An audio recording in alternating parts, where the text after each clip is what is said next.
bonjour. Bon, je m'appelle Tony Dunoyer, je suis de la Guadeloupe, je suis né en Guadeloupe. J'ai grandi ici jusqu'au bac et ensuite je suis parti faire mes études à Paris, maths sup, maths spé. Euh, j'ai réussi à rentrer à l'école polytechnique. Ensuite, j'ai travaillé dans une banque à Paris. Après une forme de spécialisation en technique, enfin en informatique à l'époque, dans une école après l'école polytechnique. Et mon premier job a été un job de programmation pour une équipe de trading dans une banque américaine. Et au bout d'un peu plus d'un an, alors que je travaillais pour une banque américaine à Paris, il y a une banque française à New York qui m'a recruté, qui m'a envoyé à New York. Donc c'était en 94. Donc ça fait en gros 25 ans que je suis à New York. Trader, c'est en fait dans tous les métiers, il y a des acheteurs, des vendeurs de biens. Euh, alors moi, en ce qui me concerne, les biens, ce sont des instruments financiers, ce sont des actions, des emprunts, des contrats à terme, enfin toutes sortes d'instruments qui fluctuent sur les marchés financiers. Et le principe, c'est tout simplement d'acheter, de vendre à des prix qui sont en général, statistiquement en fait, plus avantageux à la vente qu'ils ne sont à l'achat, histoire de réaliser un profit. Mais c'est en gros faire ce que c'est le plus vieux métier du monde, hein, acheter et vendre, et pour faire un profit.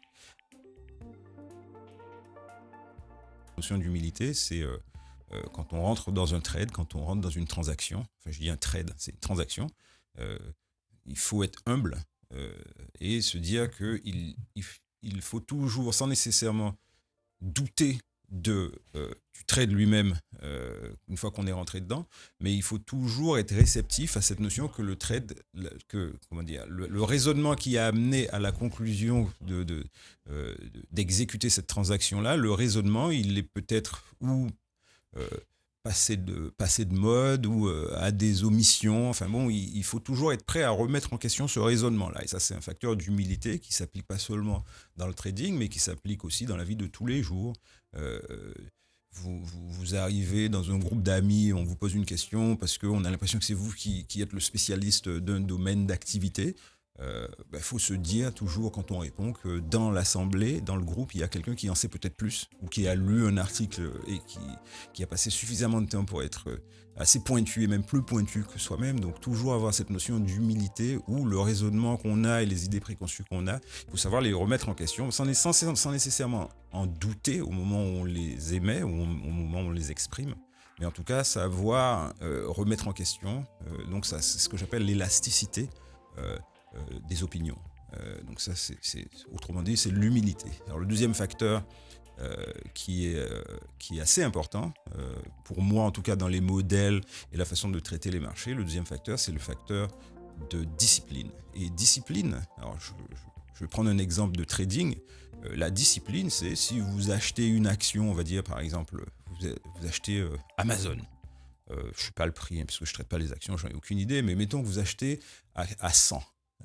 Vous payez 100 parce que vous estimez que ça va aller à 150.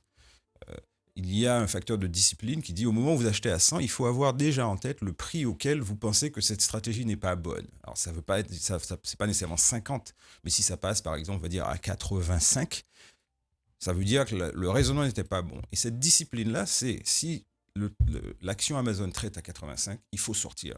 Et il faut sortir, ça veut dire il faut vendre, parce que c'était la stratégie comme elle a été exprimée. Et quand on vend à 85, même si ça touche à peine 85 et ça remonte, il faut vendre.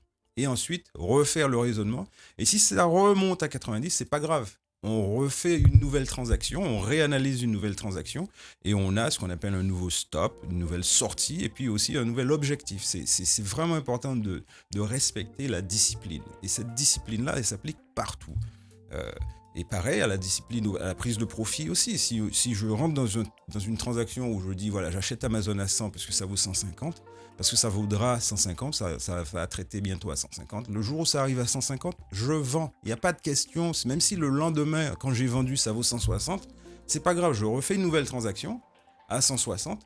Et là-dessus, j'aurai aussi un stop, donc une sortie à la perte, et j'aurai aussi un objectif au profit. Donc si c'est 190 contre 140, ben c'est la nouvelle transaction. Et il ne faut surtout pas hésiter quand on arrive ce qu'on appelle un target et hésiter quand on arrive à une limite, à la baisse aussi, à la perte. Et cette discipline-là, elle peut s'appliquer, je peux vous donner une centaine d'exemples sur l'application de cette discipline.